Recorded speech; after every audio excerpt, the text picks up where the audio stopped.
Seven pillars of the church. O yun ang Panginoon. Saan ba yung ating salamin dito? Okay. Ito pala. Okay, so puri ng Panginoon, medyo pwede natin mabuti dahil magandang ating mapag-aralan mabuti, ano? Dito sa Proverbs chapter 9, mayroong binanggit dito. Kawikaan 9. Ang sabi po rito sa Kawikaan 9 ay ganito. Yan. Itinayo ng karunungan ang kanyang bahay. Kanyang tinabas ang kanyang pitong haligi. Yan. Itinayo ng karunungan ang kanyang bahay. Kanyang tinabas ang kanyang haligi. Sino po ba tinutukoy ditong karunungan? I believe ang karunungan tinutukoy dito ang ating Panginoong Jesucristo. Amen? Siya po ang karunungan ng Diyos. 1 Corinthians 1:24. Pakibasa ngayong 1 Corinthians 1:24. Sino gusto bumasa? Unang Korinto 1:24. Ito yung Bible.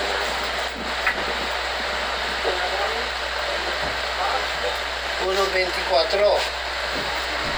Sa mga tinawag. Sige.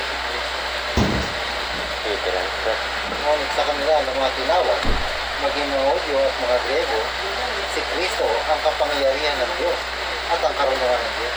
Si Kristo ang kapangyarihan ng Diyos at ang karunungan ng Diyos. Kaya ako po'y naniniwala, siya po yung tinutukoy dito na karunungan ng Diyos. Sabi rito, itinayo ng karunungan ang kanyang bahay. Amen? Amen. Ano po yung bahay na itinayo ng ating Panginoon? Mga kapatid, basahin po natin ang Hebreo 3:6. Hebreo 3:6. Kung ano po yung bahay na itinayo ni Lord. Datapwat si Kristo, gaya ng anak ay puno sa bahay niya.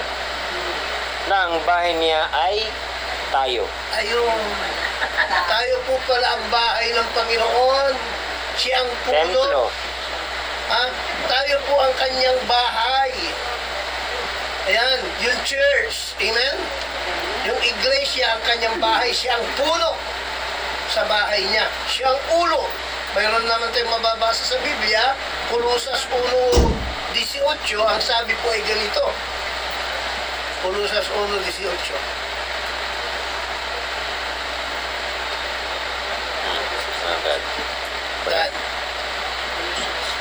At siya ang ulo ng katawan sa makatwidbagay ng iglesia. Siya ang ulo ng katawan sa makatwidbagay ng iglesia. Doon naman sa binasa natin kanina, siya ang puno ng kanyang bahay. Amen. Yung puno, parang kasing kahulugan din ng pagiging puno. Amen. At yung bahay, kasing kahulugan ng iglesia. Parang sa makatuwid, puno, leader, gano'n. ang tinutukoy po doon na itinayo ng karunungan ng kanyang bahay, ang Panginoon Kristo, itinatag niya ang kanyang iglesia. Itinatag ang kanyang iglesia. At kanyang tinabas ang kanyang pitong haligi. Yung po palang iglesyang itinayo ng Panginoon, mayroong pong pitong haligi. Ano po yung pitong haligi ng tunay na iglesia ng Panginoon? Naniniwala ako na ang tinutukoy po ay yung pitong kaisahan ng pananampalataya ng iglesyang itinatag ni Kristo ay nakalagay po sa Episo 4.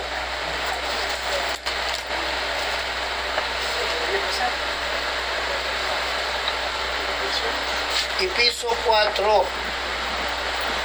talatang Episo 4 talatang 3 hanggang patuloy. Pakibasa, Brother Arman. Na pagsikatan ninyong ingatan ang pakikipagkaisa sa Espiritu sa tali ng kapayapaan. Ito po yung pagkakaisa sa Espiritu. Ha? Ito po yung tinutukoy na pitong haligi. Ha? Ano po yung pitong haliging ito na siyang dapat nagkakaisa tayo sa Espiritu? Basahin po natin, verse 4. May isang katawan May isang katawan, number isa, at isang espiritu. pangalawa, isang Espiritu. Pangatlo, Gaya naman ng pagkatawag sa inyo sa isang pag-asa ng pagtawag sa inyo. pang-apat, Isang Panginoon, panglima, isang pananampalataya, anim, isang bautismo, at saka verse 6. isang Diyos Pang-pito. at Ama ng lahat, na siyang sumasa ibabaw sa lahat at sumasa lahat at nasa lahat. Yun po yung pitong haligi na tinabas ng ating Panginoon para sa kanyang iglesia. Na dapat, yan din ang nakikita yan sa tunay na iglesia, magpahanggang sa ngayon. Unang-una yung pong may isang katawan. Amen. Ano po ang tinutukoy na katawan? Binasa na natin kanina sa Colosas 1:18, siya ang ulo ng katawan na sa kanyang sa mga tibagay ng iglesia. Si Kristong ulo, yung katawan po yung iglesia. Iglesia ni Manalo ba? Hindi po. Yung iglesia ay itinatag ni Kristo. Amen. Ha? Yung katawan ni Kristo. Mayroon lamang isang katawan. Ha? Yung isang katawan na yon, binubuo ng lahat ng tunay na mananampalataya ni Kristo. Hello? Ulitin ko po, binubuo ng mga tunay na mananampalataya ni Kristo. Hindi lang po ng isang organisasyon, Brother Arman.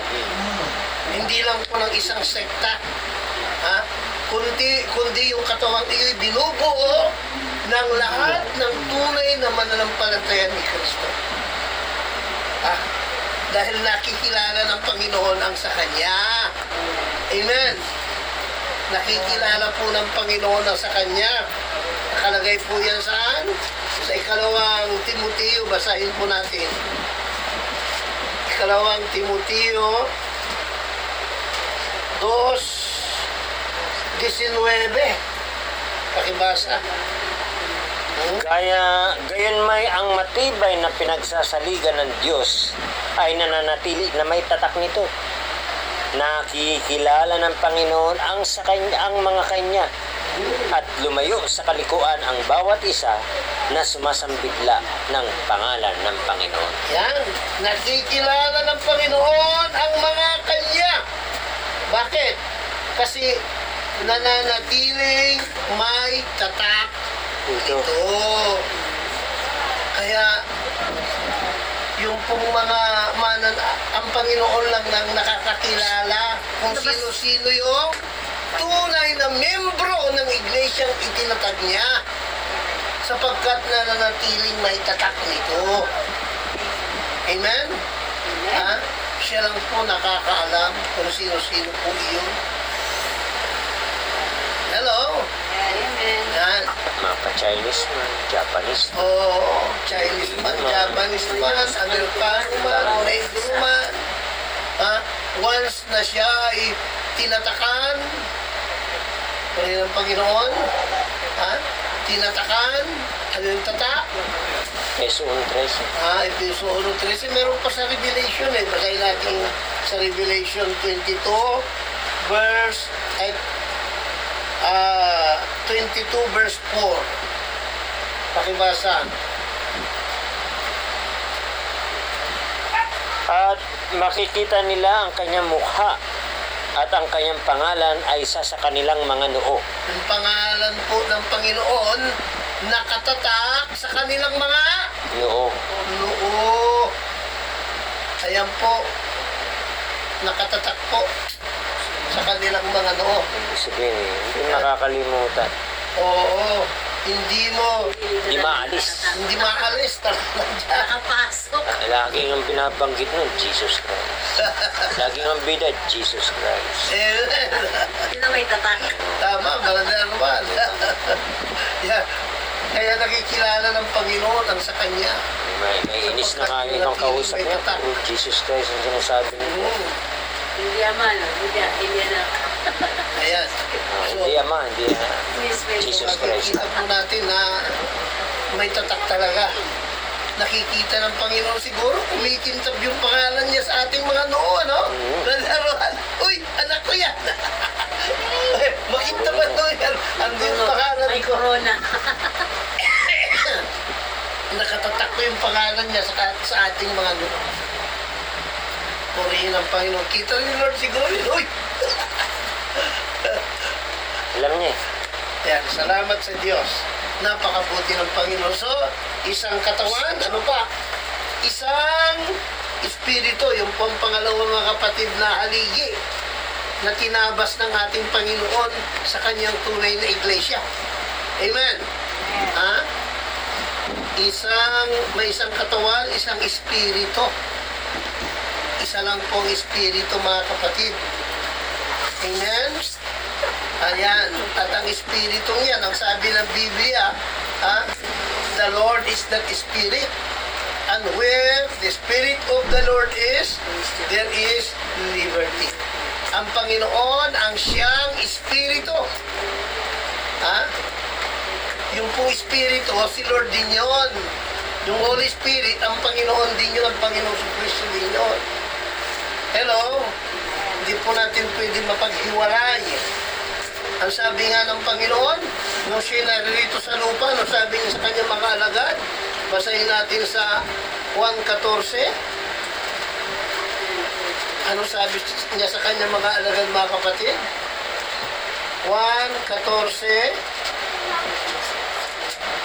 At ang talata po ay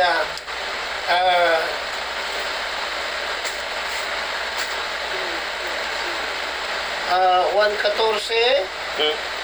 At ang talata po ay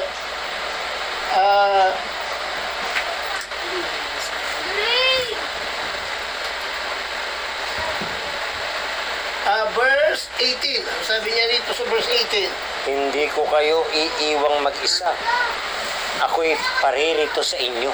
Tuloy mo sa 19. Kaunti pang panahon at hindi na ako makikita ng sanlibutan. Ngunit inyong makikita ako sapagkat ako'y nabubuhay ay mga bubuhay rin naman kayo. Sabi niya, hindi ko kayo iiwang mag-isa, ako'y paririto sa inyo. Sa King James, sa English, I will not leave you comfortless. I will come to you. Sino po yung comforter na darating? Ang Panginoong Kristo rin yun. Sa ibang talata, mababasa natin, Holy Spirit ang comforter, di ba? Subalit dito, ang comforter na darating pala, ang Panginoong Kristo rin. Sapagkat yung Holy Spirit at saka si Jesus Christ, iisa. Amen. Hindi pwedeng mapaghiwalay yan. Once na tayo po ay tumanggap ng Espiritu ng Panginoon, First, Ephesians 1:13 nakalagay doon, mula no ating Sumampalataya. tayo narinig natin ang Ebanghelyo at sumampalataya tayo tinatakad ng Espiritu Santo na ipinangako. Yung Espiritu Santong yun, walang iba kundi si Jesus. We are sealed with the Holy Spirit of promise. Yan. Yung po ay walang iba kundi ang Panginoon sa Kristo rin naman. Siya po yung Holy Spirit na pumapasok sa ating puso once na tayo po ay sumampalataya, sumunod sa Ebanghelyo, at tinatanggap natin si Hesus Kristo, pero pumapasok siya sa atin, hindi bilang laman, kundi bilang Espiritu. Amen. Bilang Espiritu. Kaya yung nasa atin, iisang Jesus ang nasa ating mga puso. Iisang Espiritu ang ating tinanggap. Amen. Sabi nga, isang espiritu. Ang Panginoon. So, yung Pillars. mga kapatid, wala nang iba. Tinanggap ko rin. So, one body, the body of Christ, one spirit, the spirit of Christ. Yan po ang tinanggap natin. Puri ng Panginoon. One Lord. At ano pa? One hope. One hope of our calling. Ha? Gaya naman ang pagkatawag sa inyo sa isang pag-asa ng pagtawag sa inyo. Puri ng Panginoon, wala naman tayong ibang pag-asa kundi si Kristo eh. Amen. Amen. At ang kanyang pagbabalik. Tito 2:13, na Hintayin hintayin niyo ang mapalad na pag-asa at ang pagpapakita ng ating dakilang Diyos at ano tagapagligtas. po yung mapalad nating pag-asa? Yung pagpapakita ng ating dakilang Diyos at tagapagligtas na si Jesus. Mhm.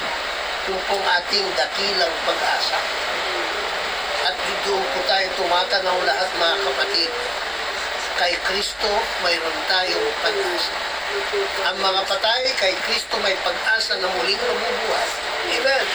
At tayong lahat ay may pag-asa na kung saan mga kapatid ang katawang ito na may kasiraan at kamatayan ay papalitan ng katawang wala ng kasiraan at wala ng kamatayan doon sa pagparito ng ating Panginoon.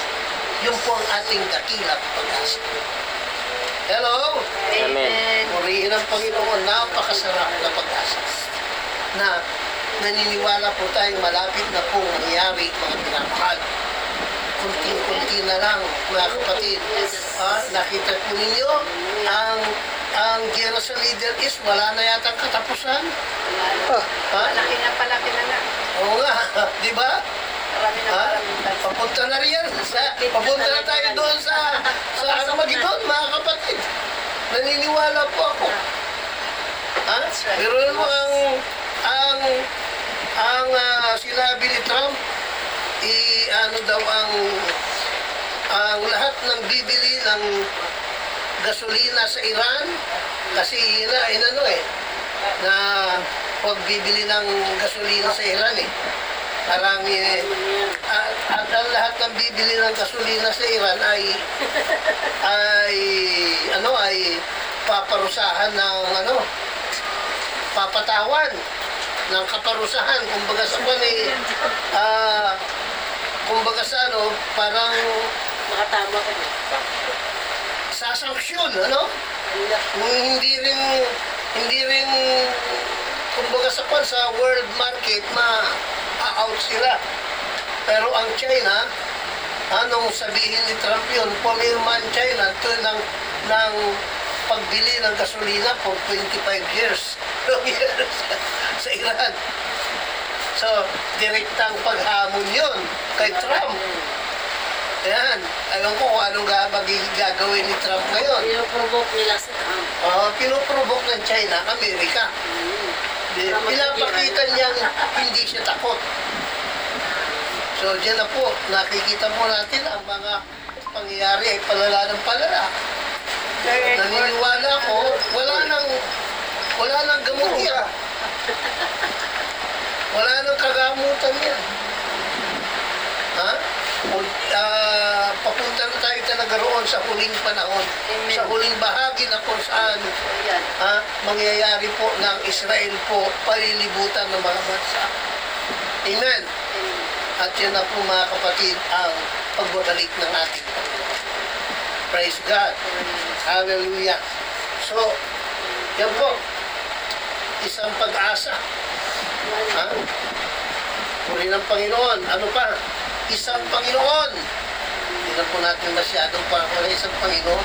Alam natin na mayroon lamang iisang Panginoon. Amen? Puri ng Panginoon.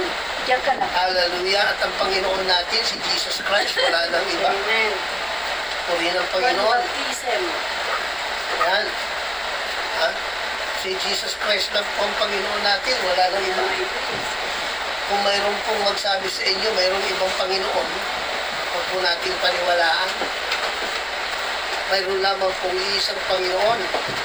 Ang isang katawan. Oo. Kanya nga lang, dito po tayo magkakaiba sa ibang mga aral. Isang Panginoon, isang pananampalataya. isang pananampalataya.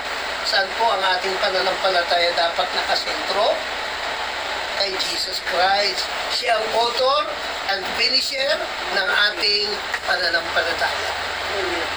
Siya kanya nagmumula at sa kanya rin magtatapos ang ating pananampalataya.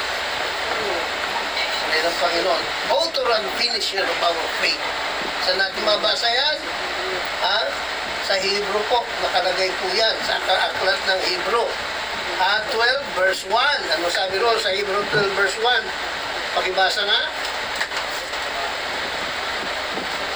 Kaya di yamang nakukugkog tayo ng makapal na bilang ng mga saksi. Itabi namang walang liwag ang bawat pasan at ang pagkakasalang pumipigil sa atin. At ating takbuhing may pagtitis ang takbuhing inilagay sa harapan natin. Tuloy mo Brad. Namasdan natin si Jesus na gumawa at sumakdal ng ating pananampalataya. Masdan natin si Jesus habang tayo po'y tumatakbo. Ha? Papunta roon sa finish line, ang ating mata ng pananampalataya saan nakatuon? Sa kanya. Masdan natin si Jesus. Na siyang, ano sabi ron?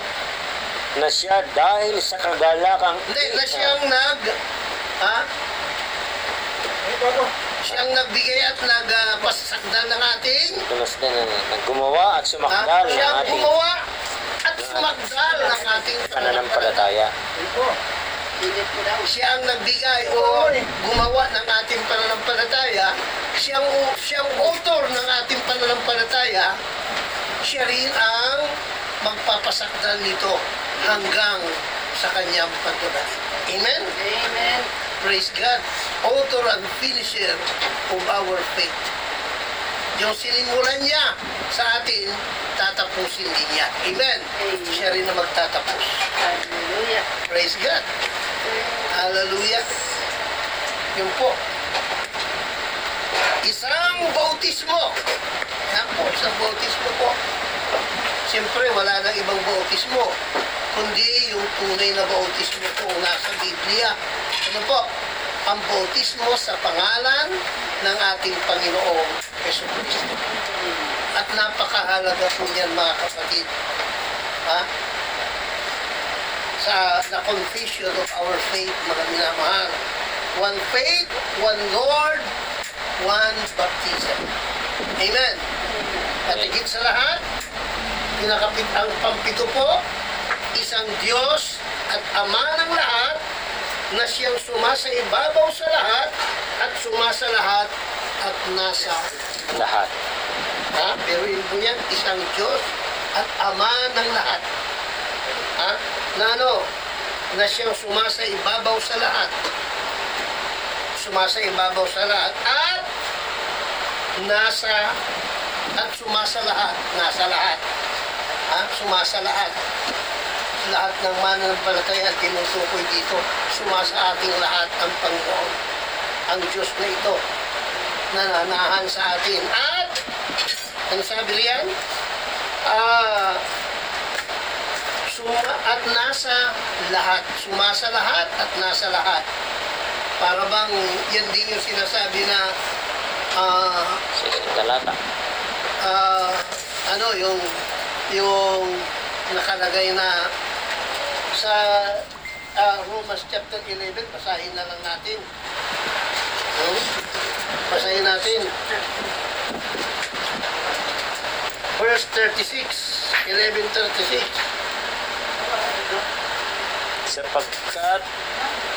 Sapagkat kanya at sa pamamagitan niya at sa kanya ang lahat ng mga bagay, sumakanya nawa ang kaluwalhatian, magpakailanman siya nawa.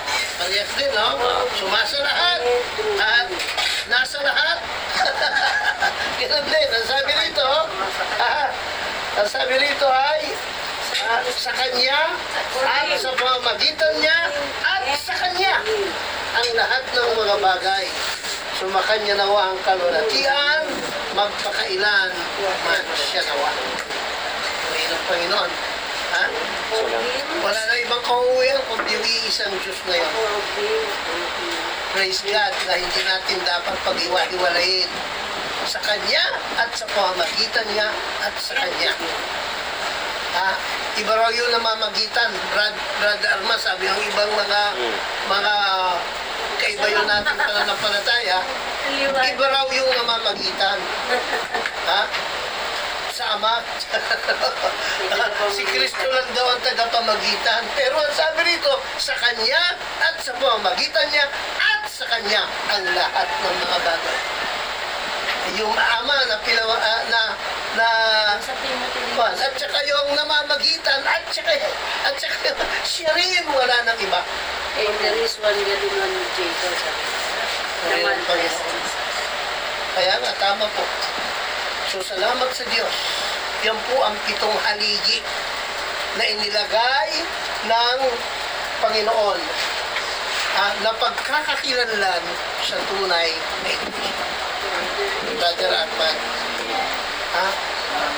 Kaya kung nais po nating kilalanin kung ang iglesyang dinadaluhan natin ay tunay na inline doon sa nandoon ba yung 7 haligi na ito, the 7 pillars of the true church of Jesus.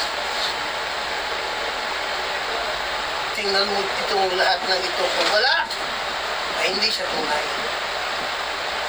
Amen. Kung yung Diyos niya ay nahahati sa 3, hindi tunay.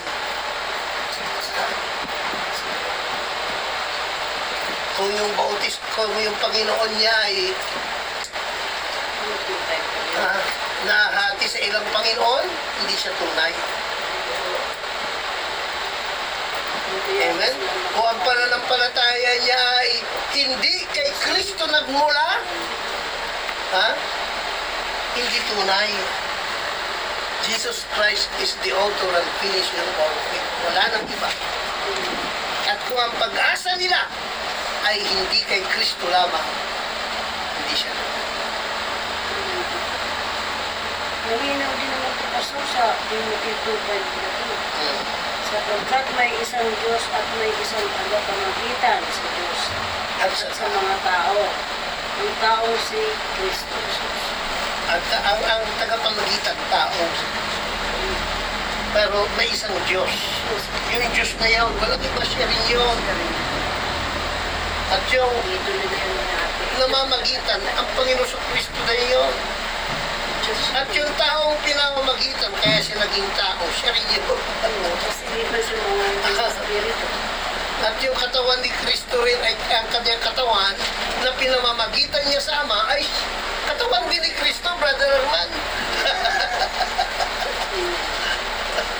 May binigay ang kanyang sarili. Nakautubusan Purihin ng Panginoon. So, dapat ang tunay na iglesia ng Panginoon ay wala nang iba, Christ-centered. Amen. Nakasentro sa ating Panginoong Jesucristo at wala nang iba.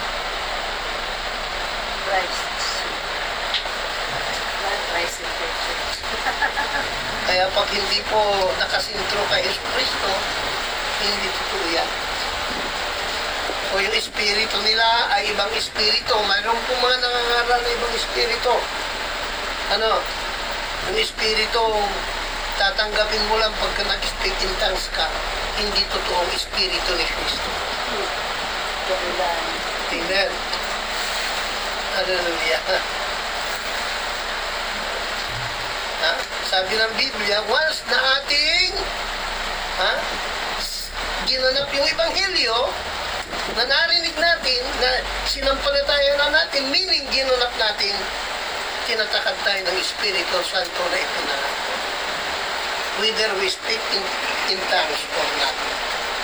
Mag-speak in tongues man tayo, hindi. Amen. Salamat sa Diyos. Amen. Itinatag, sabi ng, ulitin po natin, sinabi ng Proverbs, chapter 9, verse 1. Ano sabi roon, mga kapatid?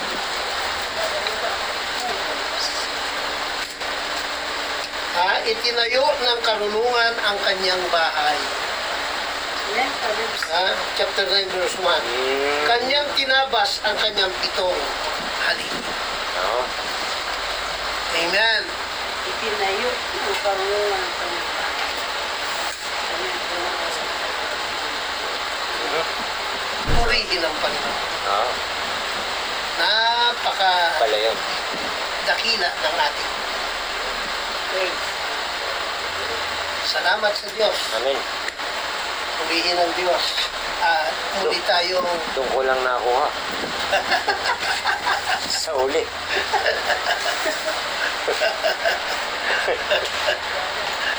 doon na ako sa uli. Sa uli. Tinabas niya yung kanyang pitong haligi. No?